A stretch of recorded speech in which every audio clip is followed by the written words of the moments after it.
চলে এসেছি আবার একটা নতুন রেসিপি নিয়ে। আজকে রান্না করব কক মুরগি। কারা কারা এই কক মুরগি খেতে ভালোবাসো অবশ্যই কমেন্টে জানাবে। তো চলো রেসিপিটা দেখে নাও। তো প্রথমে মশলাটা বানিয়ে নিয়েছি।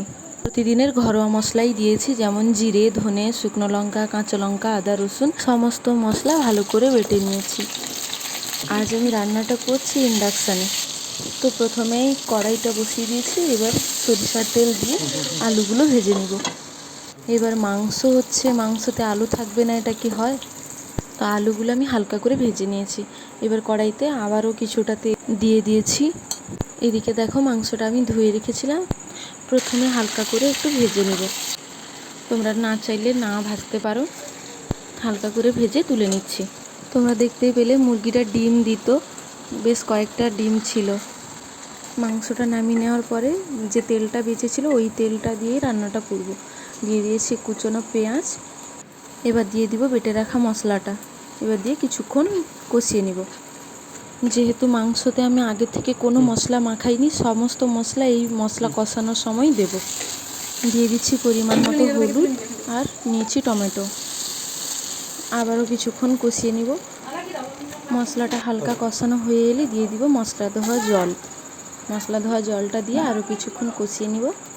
এবার দিয়ে দিব সামান্য পরিমাণে লঙ্কার গুঁড়ো, কালারের জন্যই দিচ্ছি, তোমরা এটা না দিতে চাইলে না দিতে পারো, যেহেতু লঙ্কাটা বেটে নিয়েছি প্রথমে।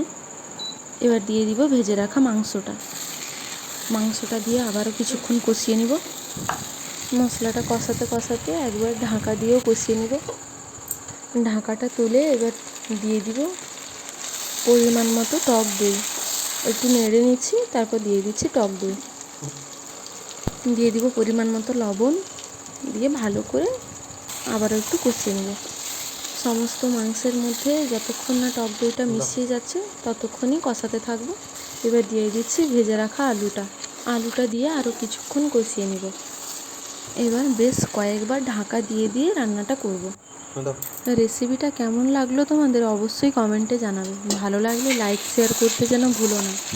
ভিডিওটা কে কোথা থেকে দেখছো সেটাও অবশ্যই কমেন্টে জানাবে, তাহলে তোমাদের নাম নিয়ে আমি তোমাদেরকে ধন্যবাদ জানাতে পারবো। দেখো এদিকে মাংসটা বেশ কয়েকবার ঢাকা দিয়ে দিয়ে কষিয়ে নেওয়ার পর তেল কতটা ছেড়ে দিয়েছে। এবার নিয়ে নিয়েছি একটা প্রেসার কুকারের মধ্যে সমস্ত মাংসটা দিয়ে দিচ্ছি।